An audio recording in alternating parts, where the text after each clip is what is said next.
This conference will now be recorded.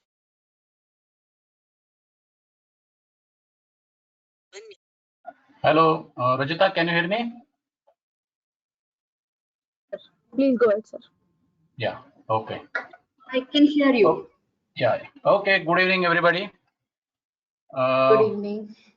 We will have a session today on resource management, and I request all the attendees to mute their microphones till we finish. And then, so the structure will be like I will be presenting it for about 50 minutes or so, and then we'll have another 10 to 15 minutes for you to ask any doubts or questions if you have. So till that time, please bear with me and keep your microphones in mute.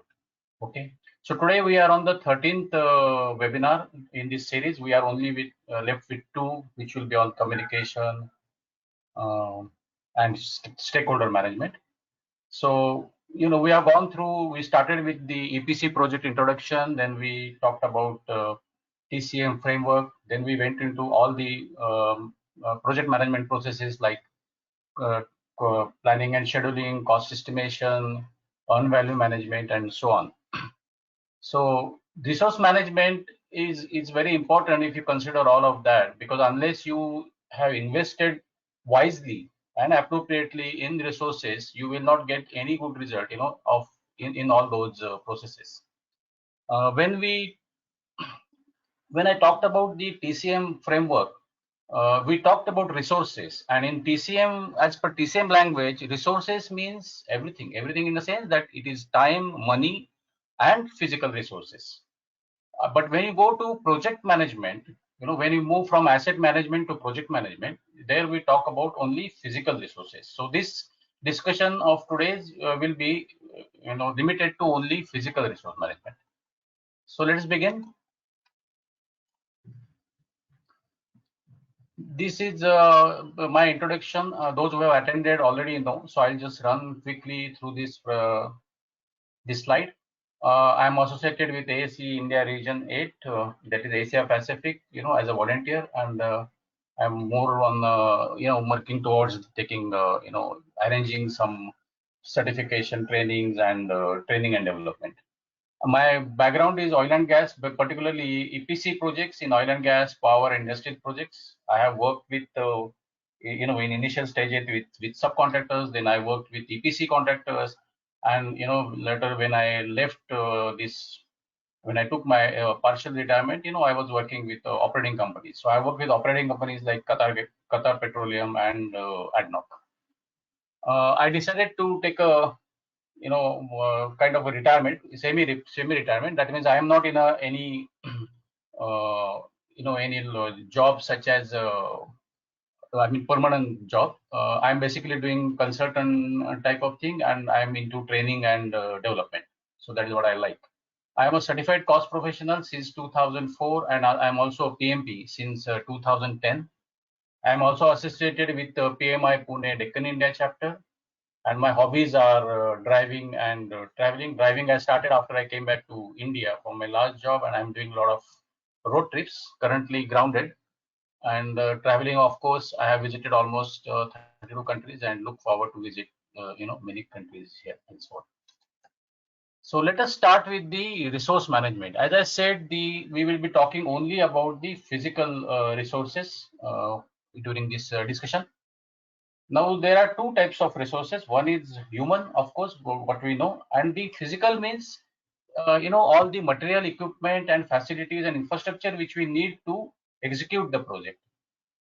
Now, it is very important to wisely select the resources, because unless you select a competent and appropriate resources, and if you don't deploy it, when actually the time comes, then it is very difficult to get the get the objective which you want, or you will not be able to achieve the success. So that is what is resource management is all about, that you ensure that the right resources are available for the project manager, and at the right time and at the right place. That is when you will be getting success. And of course, only deploying the resources, it doesn't end there, by only deploying the resources. You need to manage them. You need to see that they are performing throughout the throughout the project duration, and anything, if any issues are there, like if it is a human resource, there will be a lot of times when you have conflict among the resources or the team members, so that you need to resolve. Now, who actually does this? Even at the project, the person who actually does all these things is project manager. I mean, he is the one who is the key for selecting the resources, acquiring the resources, and managing those resources, because he has all the authority and power, and that is what is required when it comes to the resource management. But but to do that, the project manager has to be knowledgeable, in the sense that he should know what it all comes as a baggage along with the resource. So he has to be acquainted with the team environment, because if you see in the multi-billion dollar projects, you have people around 30 to 50,000 people working on one project. So it is very difficult. You will see that in my uh, as per my experience, I have seen that people from almost 60 to 70 countries work together in such kind of projects. So it is very difficult to manage those people, because you have a language barrier, you have a cultural barrier, you have maybe sometimes religious barrier. So all these barriers has to be managed very well by the project manager. Of course, he alone cannot do it. He needs a lot of support from down the line, like construction managers and the lead engineers. But he has to be very strong. So the geographical location also matters. Communication, as I said, that if you have people from different backgrounds, the communication is a huge issue. And then the politics. I think everybody knows, even if you are working, you have say 1 or 2 years of experience, or whether you are working on a higher level in the organization, politics is everywhere. So I don't want to talk much about politics and cultural issues. I talked about organization, in a sense that sometimes the organizations have a different culture. They are not open to all. They one hand they show that they want to follow all the professional practices, but when it times comes, sometimes it doesn't happen. So these are the things which a project manager needs to keep in mind. He has to see that he develops his team, and then he actually gives an opportunity to the team members to showcase their skills and competencies. And of course, he needs to retain that team. You must have seen sometime in a project that whenever a project manager moves from one project to other, he actually already starts building his team, and he would like to take all those who have been good with him. Good in the sense that it is not only about having a relationship with the project manager, but it is also about that the project manager is comfortable in working with those guys. So that is what happens. The team moves on from one project to another. Now, this is all about human resources. Physical resources is whether we need all these equipment, material like cranes, bulldozers, and welding machines and all those things. Maybe facilities we require at site, like we need to build temporary facilities to house labor at the camp, or you need to have site facilities. So all these things comes under physical resources. Now there are some new trends which are there in the market. Lean management, whether you try to keep as minimum as resources, just in time, which is applicable for manufacturing as well as warehousing. And then Kaizen. Kaizen is a Japanese philosophy, and it basically talks about continuous improvement. So if you remember, in TCM we talked about PDCA cycle, which is nothing but the ongoing continuous improvement. Now, another kind of thing is there, which is self-organizing team. Self-organizing team means you don't have to tell what to do, all to these people. But to be very frank with you, in construction, it doesn't happen. So it is like having a team of good boys and girls. But I have not seen it. So maybe it is possible for smaller projects. And virtual teams. Virtual teams, we have all, because of this COVID-19 situation, now we are all aware of what is virtual teams. A lot of people are working from home, and they are talking to their colleagues in different part of world through audio conferencing, web meetings, and things like that. So this is what just something about resource management before we now proceed into the actual processes of resource management. So what happens, initially you need to plan your resource management, which actually we do in almost all the knowledge areas, that we prepare first a plan that and which provides you as a guidance how you want to execute the remaining process. So the plan resource management will have all the details about the other processes, how you need to proceed with. Estimate activity resources, though I have listed here, it generally doesn't happen under resource management because as per TCM framework, it is a part of cost estimation process, because unless you have your resources estimated, it is not possible to estimate cost. So that comes under, cost estimation. Acquire resources is where you actually, go into the market, or maybe you try to get those resources from your available pool. You need to develop that team, manage that team, and control resources. So if you see this PDCA cycle, the first two processes comes under plan, that is plan resources and estimate activity resources. Do is acquire resources and develop team.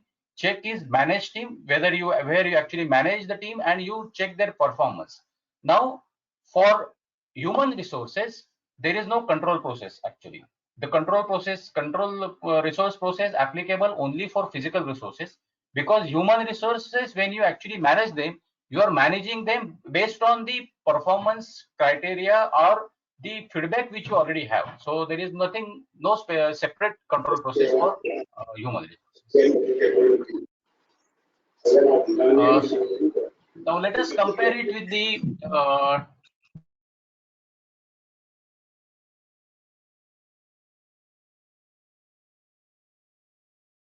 from initiating to closing, and the process map for resource management.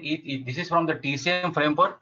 I'm not sure how far it is visible for you, but I just wanted to put you for your knowledge. If you go to the section 7.5 of the TCM framework, then you will have a chapter called resource planning, and it is similar to what we discussed, all those processes. Hello, please mute your phone.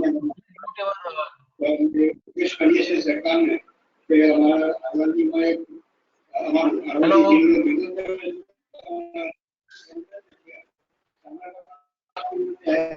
Hello. So let us see what is the plan resource management.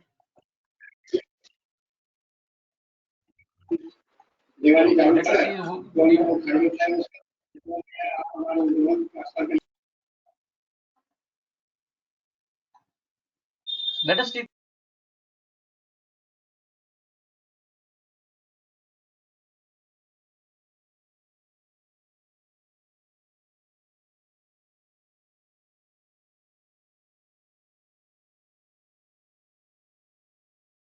Hello, Rajita, can you hear me?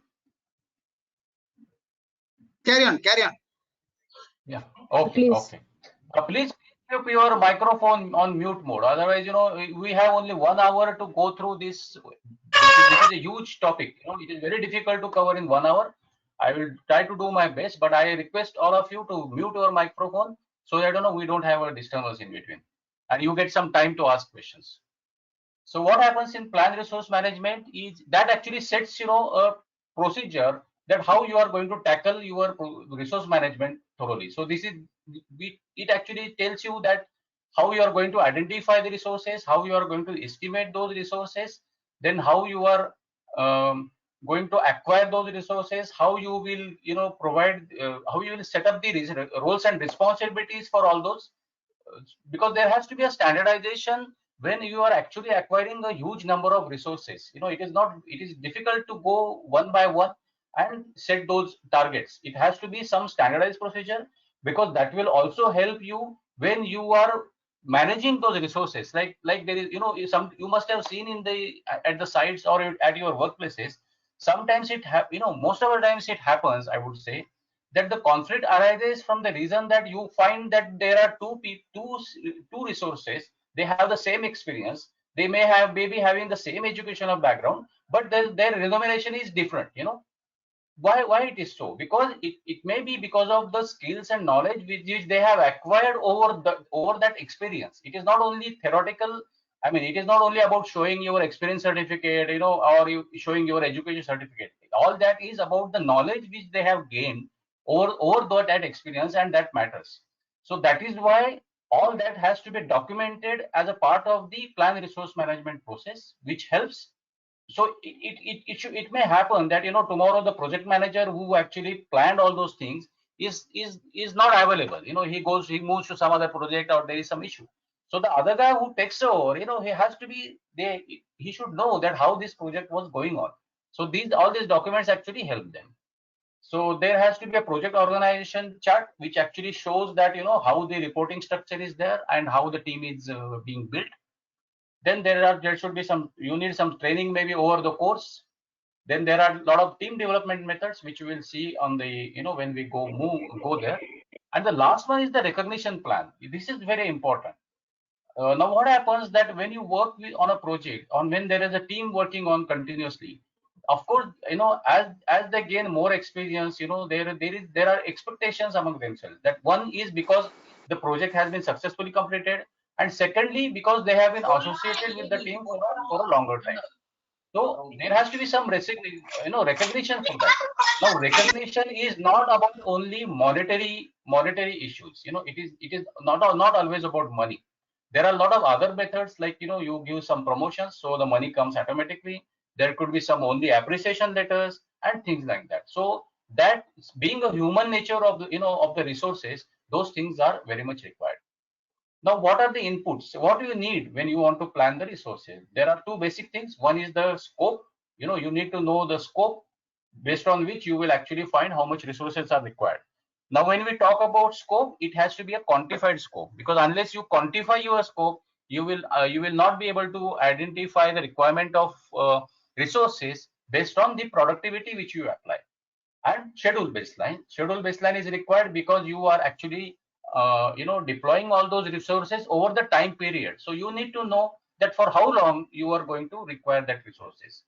Because what happens, it is based on the scope, you will get some number of some man hours of a particular category of labor.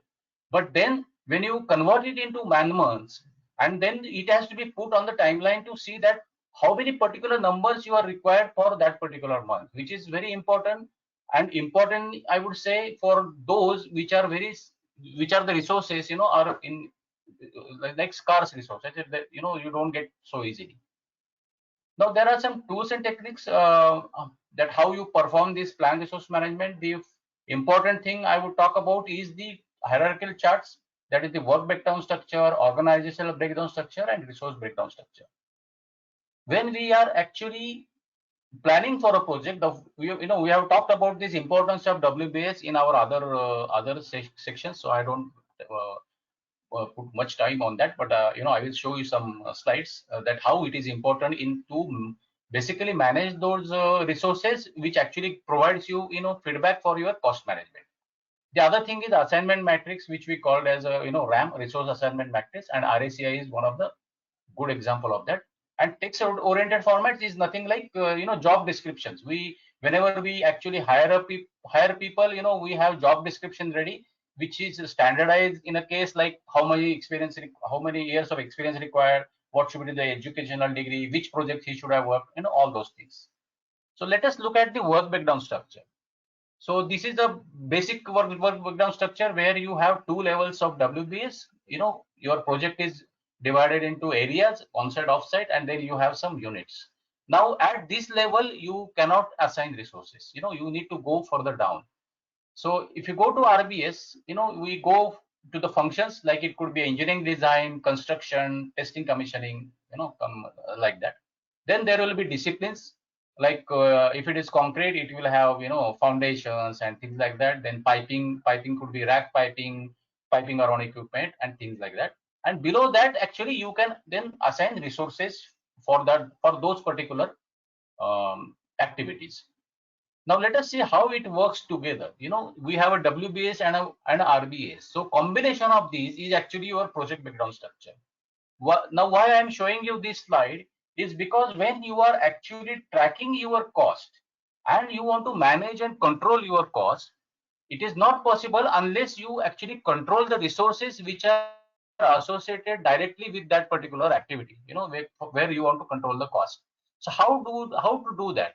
So that is why you need to integrate this RBS and WBS together. So for example, if you see the crude unit and see the intersection point, first intersection point which shows labor. So how to read it? That in the crude unit, you go to the construction, you go to the concrete, then under concrete maybe you have 3-4 different foundations. Then you assign resources for those particular foundation, and that will give you how many man hours or how many numbers of people working there. Now, when you are doing the activity based costing, you can actually assign that cost to that particular foundation, and you can see that whether you are achieving the right performance from that particular resources, which is actually giving you the right cost. So that is how it is done. Now let us talk about resource assignment matrix.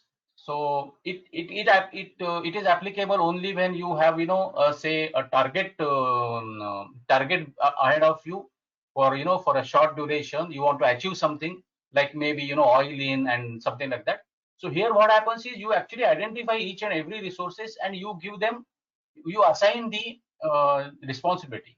So responsibility in the sense, it is not only about responsibility. If you see responsible and accountable, what does it mean? That when you talk about accountability, he is responsible also as well as he is accountable for that particular activity. Accountable in the sense he is actually leading that team of those people. Okay, I will move forward. Estimate activity resources. I said I already told you that it is part of the cost estimation procedure. So here actually what happens, we identify the activities, we identify the activities and the scope, corresponding scope, and then we quantify that scope, and based on that scope, by applying productivities, we get the resource numbers. So this is the main thing which happens in the activity cost resources, that you get type and quantities of resources. And then you also have the resource breakdown structure based on that, which helps you to integrate your cost directly.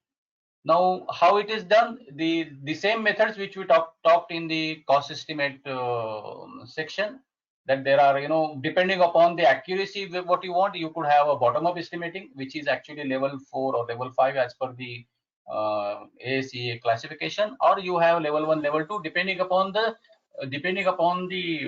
stage of the project, where you are.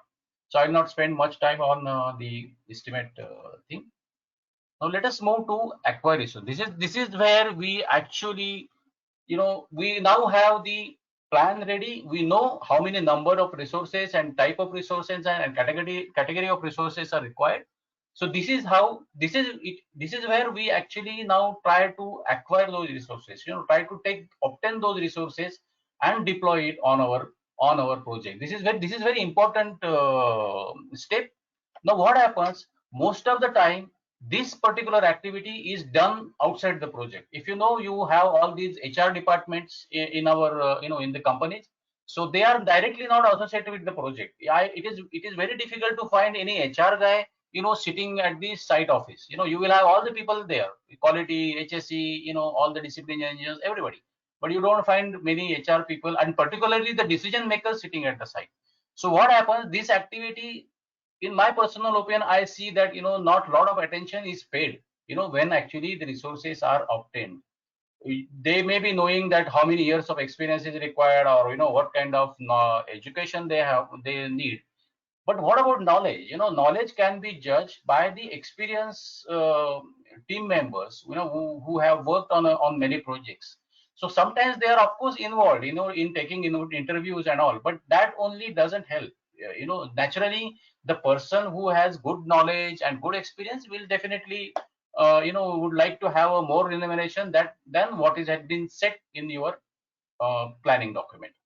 So we face a lot of problems, and unless you actually acquire necessary resources, it will affect your project schedule. So that is what I said in the beginning, that if you don't invest wisely and properly on this particular activity, whatever you do, you will not get your CPI, SPI, you will not get one, or maybe just close to one. So all this cost estimation and planning and scheduling, it will fail if you don't put much more attention into this.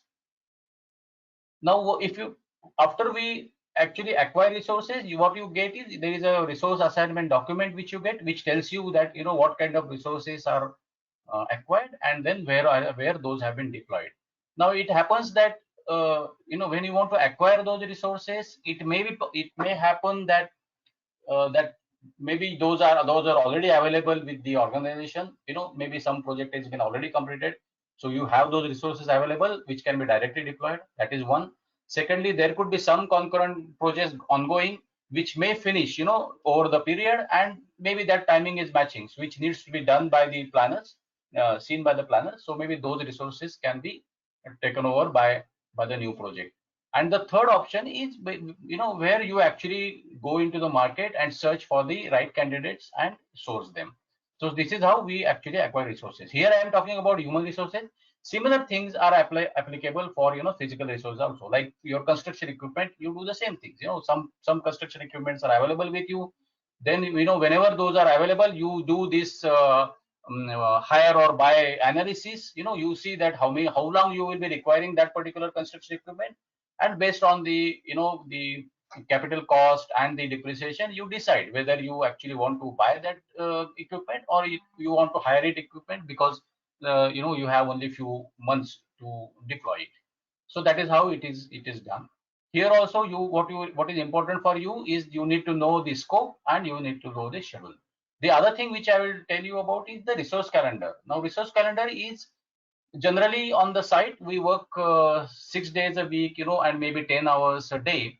But there are a lot of other things like holidays you need to consider, or there could be some restrictions also on the working timings. Like in the Middle East, if you go, you during the Ramadan period, which is ongoing now, they don't work more than 6 hours a day. So we need to, whenever you are actually preparing a schedule, or you are planning for the resources, you need to take that uh, productivity into account. Similarly, due to heat, or maybe due to cold, like in Middle East, if it is during summer, the work doesn't, in the afternoon, maybe from 1 to 5, nothing happens. They have a break. So but they work late night. But and similarly, if you move to places like Kazakhstan and all, there is a severe winter. So all these factors has to be known whenever you are actually planning for the resources.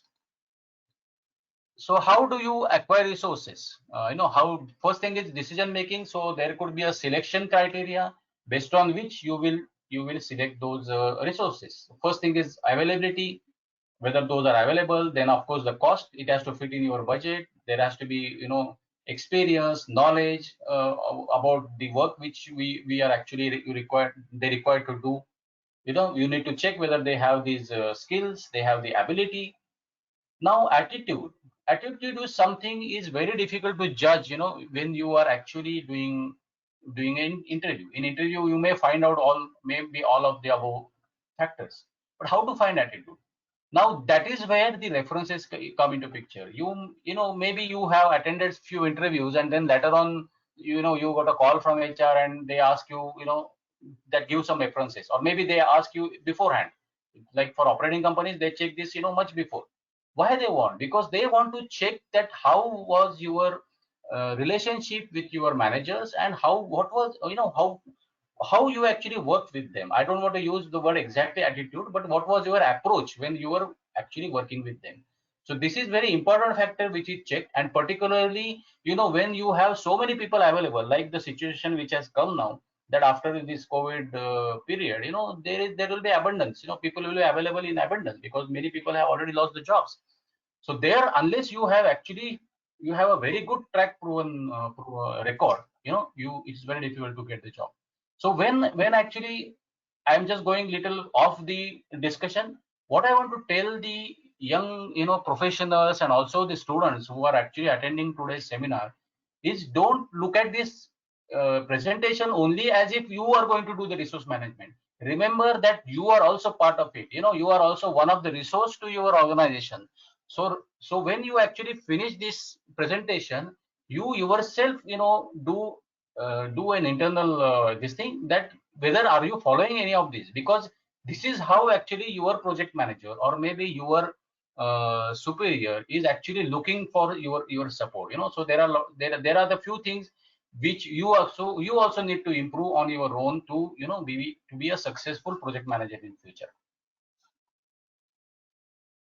Okay. The another skills which you need is negotiations. Negotiation in a sense that if it is a matrix organization, you need to skillfully deal with HR people. You need to deal skillfully with your other project manager. Because there could be a one resource which needs to be used or which needs to be deployed by 2-3 different projects. Because you don't need to, you don't need actually one resource each. So there you need to deal with negotiate with those other project managers so that you also get whenever you need that resource. This happens, not may not be for human resources, but it happens when it comes to the physical resources. One important aspect is pre-assignment. Those who are in tendering and bidding, they must be knowing that whenever they are bidding for a project, there, the government organizations, they have a clause that they should put the CVs of the key personnel in the, in the submission, and that has a lot of technical weightage. Why they want to do that? Because they really want to see that you have those resources available with you. That means whenever a project is awarded, they don't want you to go into the market and start searching for the people. So this is very important thing, and particularly all the international projects, they need all these things. Sometimes even before the award of the job, they take interviews of these people. And that means the EPC contractor has to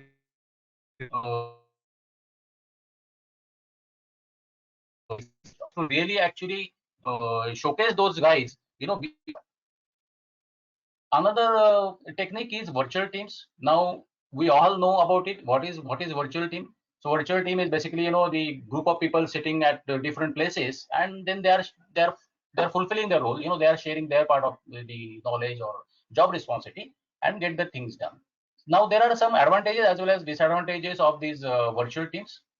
So what happens is, if there is a special expertise, if you want, and if you don't want to actually mobilize that person at the site, you can, this is a very good method to do that. Then you can incorporate people from home office, and they can be available at various shifts, hours or days, or sometimes if you see that the work is done in two shifts, like those who are actually, if there is a time gap of say 11-12 hours, like US and Asia, there are duplicate teams, so some people time, and the same work is then continued in the other part of the world. So that is how the productivity is increased, and then the projects are finished quite easily. But this generally doesn't happen for construction projects. It mostly happens in the IT projects or maybe media project. But with the major advantage because of this is, you don't need office, you don't need travel expenses and all those things. But then the basic important thing which is required is communication. You have to maintain good communication, among themselves. Okay, so let us move to the next step. So I just want to recap that we have a resource management plan in our hand. We know how many resources we want. That is estimate resources, and now we have acquired them. We have actually have all the resources available with us, or we have a plan of resources available with us. So now we need to know that we deploy them, and we actually get the whatever was our aim to complete the project, and or we achieve the project performance. So but it doesn't end there. It is not that you just take those resources and deploy and you expect that everything will go well and you will get the results. That doesn't happen. You actually need to manage those resources, develop them first, and then manage them very well, and particularly for human resources. So what happens in developing that, if you put them as a team, it is not that you just bring the bunch of people and put it on the job. It doesn't work like that. You need to actually build a team out of those people, and you need to actually empower them so that they perform in such a fashion that you get the desired output or maybe more than that, and then your objective is achieved. So that is very important. You need to motivate them and give them a training whatever is required. You need to have a good interaction among team members. So all these things needs to be done, and the project manager is the one who actually get all these things done, or maybe the if it is a big project, it could be a project director, and there could be several project managers. So how actually this happens? Let us see how this is done. How how can you achieve high performance? So first thing is the communication. I don't know how many of you know that the project manager actually spends most of the time in communicating with his team members and the stakeholders, as much as 70%. That is what he does. That is his main job. So, and he has to see that there is a effective communication among the team members as well. So that is the number one criteria if you actually want to have a high team performance. Then there has to be team building opportunities. You need to provide them. There has to be a trust among the team members. Generally, if you have, I don't know, but generally what happens in the construction project, that they have this get together kind of things. Whenever a team is formed and when a team is mobilized, they have a kind of get together. It could be between the contractor, or it could be between the contractor and owner, because they are also dealing with each other, and that actually gives a comfort to everybody to know their counterparts, and that actually helps in managing things, particularly managing the conflicts. It gives a collaborative environment for all of them, and maybe the small things they can solve themselves. So the project manager is not actually burdened for to resolve each and every conflict. Now it actually also gives them a kind of encouragement, and an opportunity to show their abilities, because these are the people, maybe lead engineers or deputy construction manager. These are the people who will be project managers down the line, maybe in 5-10 years. So actually, unless you give them opportunities, they will not develop those skills. The major thing which a project manager needs to achieve is the multicultural diversity. As I said, that in projects, like I will give you an example of Qatar LNG, which was done by Technip. So that was a $4 billion job, and you had more than 50,000 people working there. So, and it's almost 70 from almost 70 countries. So it is very difficult to manage such projects unless you have mastered these arts. Now, how do you develop a team? First thing is collocation. Now, collocation is exactly opposite of virtual team. We talked about virtual team where people are sitting somewhere else in the some other places, and they do the job. But collocation, and particularly for EPC project, collocation actually works. So what is collocation? Collocation means that, for example, I will give you an example of my last project where we were doing a project for ADNOC. So I was from ADNOC, and this project was given to GS Engineering Korea as a GS was the EPC contractor. So all of us went there in Seoul, and we were there for about 14-15 months during the engineering phase. And now what they did, in their office on the same floor, they actually had their design team sitting at the one hand, and the other hand, all the ADNOC team was sitting. So what happened? Even though there was a time for almost 3 weeks to review the documents and give the comments, actually those people used to come down, with the drawings in their hand, just across the tower, and they used to sit with our people and get their comments and go back. So the time, the turnaround time of those documents was reduced from 3 weeks to 4 to 5 days. And then what happened? All that schedule which was actually planned, to finish that designing maybe in 15-16 months, we finished much ahead of the time. So this is how the collocation helps. It gives an ability to perform so all those resources at one go, and they actually, because they are sitting together, almost sitting together, that actually gives a different environment altogether for that project. Opposite of that is the virtual team. We already discussed about it. And now the other technique is the communication technology, which is actually available these days, which was not there when we were doing APC projects, before 2000, like the shared portal, video conferencing, audio conferencing, email and chat. And those days we used to have only, say, telephone, fax, and of course the written communication. And that is what I see. Where I see Now, not that art of writing good letters, is no more. People are only writing emails and all, and occasionally they are writing letters. That is also for the contractual purposes. The other technique is interpersonal and team skills. So first important thing is the conflict management. The project manager or maybe the other supervisors, they need to know how they are going to, how they need to achieve, resolve these conflicts which are, happening now and then. Influencing is like, you have some good relation with someone and you want to get the work done. So you need to use a different strategy and influence them somehow that you get your share out of it. Motivation, we'll talk about it in detail later, but this is basically you are motivating a human resources some kind of other by giving maybe some incentives, or you are allowing him to lead a team of people or something like that, by which he will feel that he has been actually given some responsibility to do something different. Negotiation, all we talked about it, that you need a particular resource, so you need to negotiate with your fellow project managers or maybe other other staff members. Team building is just now we discussed about that. This is where you actually build up the relation between your team, and you create such kind of environment that people are comfortable to work with each other. For developed team, there is also one technique which is called as a Tuckman ladder. I am not actually discussing it here, but there are 5 stages in that, and that for the developed team. Maybe you can search for that later.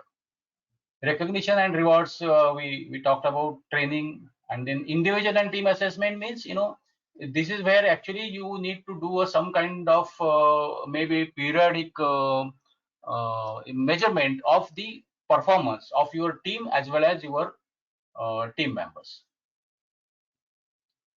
Let us spend some time on what is motivators and demotivators. So this is very important, when we are working on a project. I will not read the definition, so I just told you that it is a kind of incentive which we need to give, and this helps a lot, when you are actually leading a team and we are trying to achieve something. I'll give just one example. Like you take a category like welder in your site for mechanical works.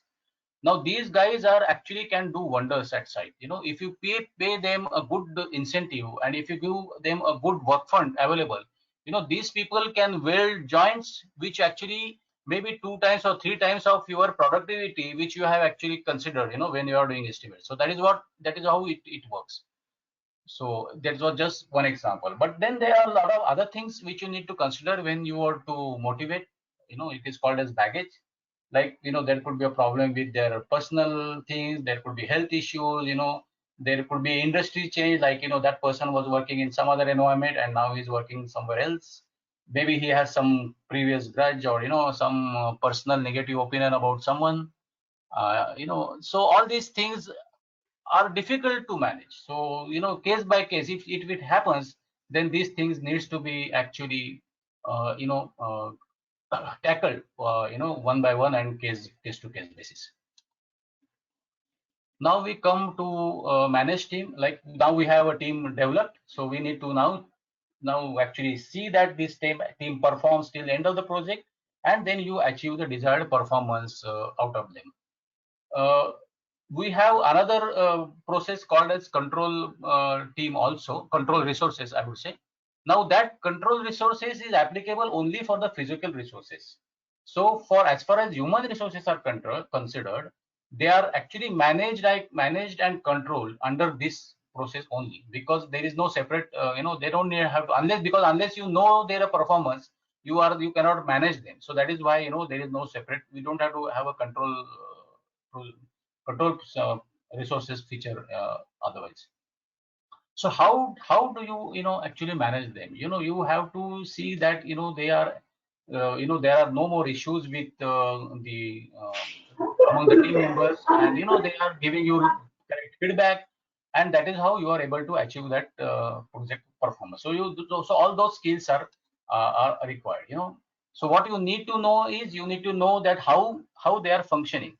The best way to know is that the work which they are doing, So if you have if you have the right indicators ahead of you, like you see that the schedule is okay, whatever work they are doing is as per schedule. I know what the cost of the activities which they are doing are also okay. So these are the good indicators. So if they are okay, then you can say that okay, the team is performing. Now you need to see that actually if there is any productive issue or performance issue. If those are also not working, then there is a serious issue, and you need to see that apart from other reasons, this could be one of the big reasons that that resources are the productivity itself is such that you have a major issue. So that is where you need to see the team performance assessment also, that you need to know that whether these guys are performing as per the requirement, and all these criteria for the assessment are formulated when you are preparing that plan in the initial stages. So one important thing to manage the team is the conflict management. The conflict happens because there could be some personal problem with each other. There could be some scheduling priorities, and then maybe you need the same resource which other needs. So these are the things which actually are the source for the the conflict. So these things needs to be managed very well. For that, what you need, there has to be strict ground rules at the right from the beginning, and based on that, whoever is maybe the person, those needs to be tackled based on those ground rules. There are other factors which actually affect the conflict management. So which you need to see that how you want to resolve, that how importance you need to give it. So in the sense that there could be there could be a temporary thing, which, so you may feel that if the work is over, this actually conflict doesn't make any sense, so you just delay it and get it done. Or maybe you actually if you feel that it's going to affect long term, then maybe you need to do into a negotiating mode and get over it. Then the importance and intensity also matters, the time pressure which is there to resolve that conflict. So all these things needs to be considered when you are actually managing the conflict. So the project manager actually is the one who goes through all these things when he's actually managing his team of staff and engineers. When you are taking decisions, there has to be some criteria, or maybe based on which you need to decision, that there has to be the focus on your goal, or I would say the objective. It has to be always there. You don't go away from that. That is what is very, very important. And there could be a lot of other environmental factors also, which which you need to check when you are taking those decisions. I'm little going fast because we have about 5 minutes to finish. Then there are other key influencing skills, that how you are able to pursue the people, and how you are clearly telling them what exactly is required, and that is where the communication and also the listening skills come into picture. How you need to see that how they are aware about the various perspective in the situation, how you are actually gathering the information, because it may happen that you may not be able to get some information. So you need to see that you need to find a resource who could actually provide you all this information which is required. And for all that, what a project manager needs, or a person needs, is leadership. Leadership is something which actually solves most of this problem. If you have a good leadership qualities, then most of these things actually doesn't arise, or maybe you are good enough to go through that. So little about leadership. So I'm talking about project manager. What are his qualities? He has to be a leader, manager, facilitator.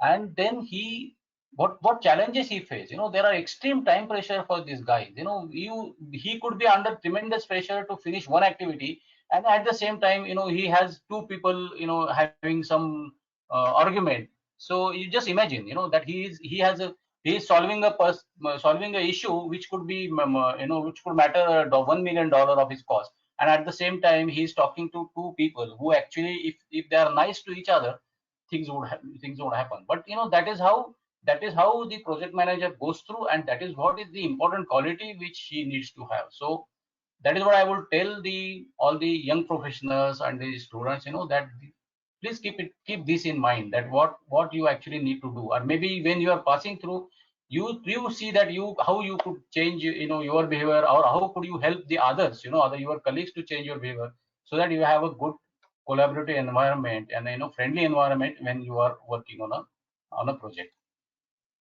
So these are some of the skills of the project manager. The project manager need not have all the technical knowledge. It cannot happen. He could be, he could be a champion of one of the subject, from where he belongs, like the category of engineering. But other things he need not know, and that is why all the other people are there. The only thing what he wants is he need to have a managerial skill, and he needs to manage those people. So maybe I would just give you one example. Like all that symphony orchestra. A lot of people are playing different instruments, and there is one fellow who is actually the instructor who is giving instruction. Actually, what he is doing, he just kind of giving a guidance to all those people, but they already know what they need to do, and then they perform a good creation at the end. Another thing what project manager needs to keep in mind is that he has to execute what he thinks the best. He can't rely on opinions and suggestions from others. Maybe he could take those, but at the end, actually, he is the one who needs to take that call.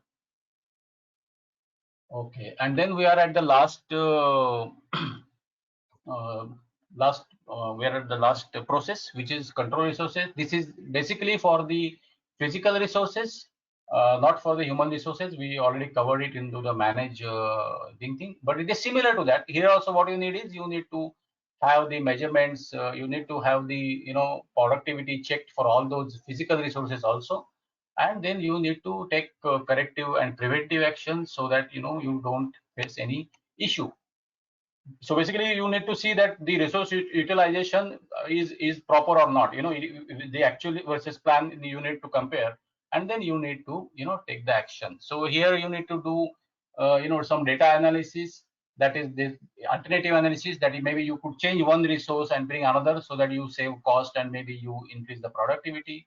There could be a cost benefit analysis, and there could be a trend analysis, that you need to see that if it continues like that, whether you could actually make the things better, or you need to take some corrective action. So I will not discuss much on that.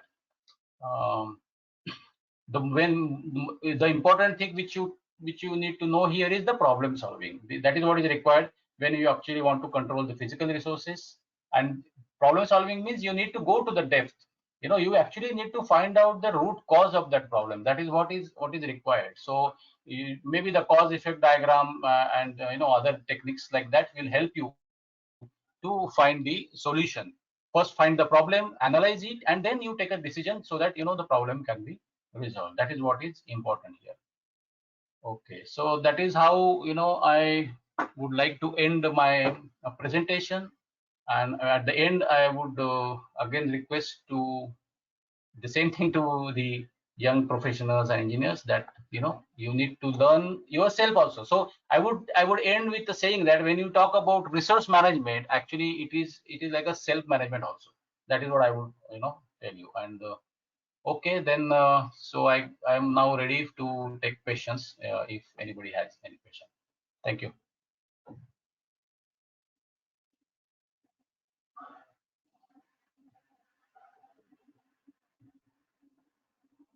Hello.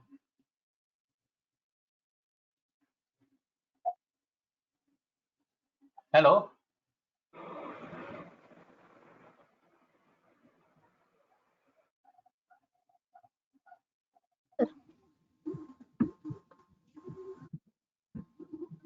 No questions? Yeah. Can I ask one question, Girish?